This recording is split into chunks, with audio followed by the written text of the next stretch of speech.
NTV time, जनता की बात जनता के साथ। शहर में 14 सितंबर को सड़क पार कर रहे एक सुरक्षा गार्ड की अज्ञात वाहन की चपेट में आने से मौत हो गई थी। इस मामले में मृतक के भाई ने अज्ञात वाहन चालक के खिलाफ भोपाल पुलिस में शिकायत दर्ज कराई। भोपाल में सुरक्षा गार्ड के रूप में काम करते गोविंद सिंह और उसका भाई भी शाश्वत अपार्टमेंट में सुरक्षा गार्ड के रूप में काम करता है।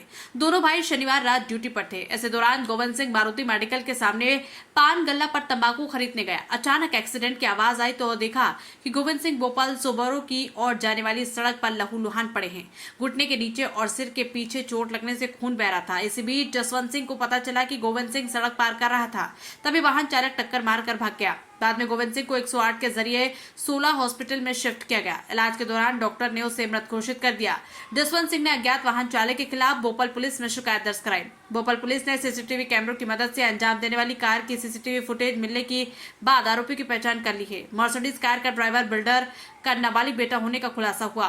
बिल्डर के नाबालिग बेटे ने पूरी रफ्तार से कार चलाई और सड़क पार कर रहे सिक्योरिटी गार्ड को टक्कर मार दी। पुलिस ने नाबालिग आरोपी के खिलाफ कार्रवाई की है। गुजरात अहमदाबाद से यज्ञेश गोस्वामी की रिपोर्ट। પોલીસ સ્ટેશનના વિસ્તારમાં સોબો સેન્ટર જે જતી રોડ છે એને ઉપર જે 14 તારીખના નાઇટના દરમિયાન એક બનાવ બન્યો હતો। એ બનાવમાં એક ત્યાંની એક સોસાયટી હતી। સોસાયટીના સિક્યોરિટી ગાર્ડ જેમનું નામ ગોવિંદ સિંહ રામબરન સિંહ જે મૂળ ફતેહાબાદ ઉત્તર પ્રદેશના છે એની ડેથ થઈ હતી। આ જ્યારે અમે ઇન્ફોર્મેશન મળી તો અમે જુદી જુદી ટીમો પાડીને જે આ ગુનાને ડિટેક્ટ કરવા માટે કારને અને એના ચાલકને શોધવા માટે જે જુદી જુદી ટીમો બનાવવામાં આવી હતી। આ પછી ટેકનિકલ અને હ્યુમન સર્વેલન્સને માધ્યમથી અમે ખબર પડી કે જો એક મર્સિડીઝ વ્હાઇટ કલરની જે છે જેમના રજિસ્ટ્રેશન નંબર જે છે GJ01 RN0840 આ ગાડી છે। और આ ગાડી પછી અમે એની જે ફર્ધર ઇન્વેસ્ટિગેશન કરાવતા ખબર પડી કે ગાડી મિલાપ શાહ નામના વ્યક્તિને નામે રજિસ્ટર્ડ છે। પછી અમે એની તપાસ કરીને ગાડી સીઝ કરવામાં આવી છે। और ફર્ધર ઇન્વેસ્ટિગેશન અને સીસીટીવી જોતા ખબર પડી કે જે આ જે ગાડી હતી આ ગાડી એને એક સગીર ભાઈનો દીકરો જે ચલાવતો હતો।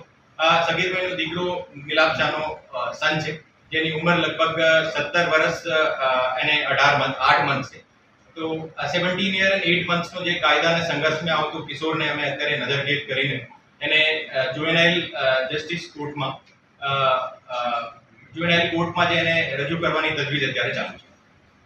સાહેબ, આજે સગીર જે અકસ્માત કયા સંજોગોની અંદર તેને સર્જ્યો હતો? અકસ્માત સર્જ્યા બાદ કઈ જગ્યાએ ગયો?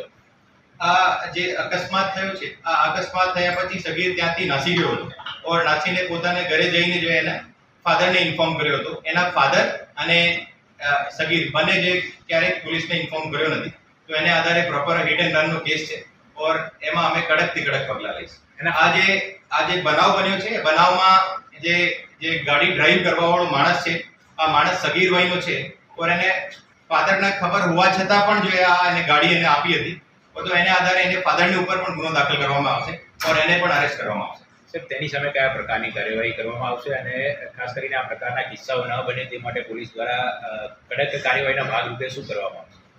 આ જે બનાવ બન્યો છે એમાં મોટર વ્હીકલ એક્ટના સેક્શન 199 એમાં ક્લિયર મેન્શન છે કે આ પેરેન્ટલ રેસ્પોન્સિબિલિટી છે કે કોઈને પણ આપ પોતાની ગાડી આપો છો તો આ ખાતરી કરીને આપવાની છે કે જો એને ઉપર જુવેનાઇલ નથી और એને પાસે પ્રોપર લાયસન્સ છે।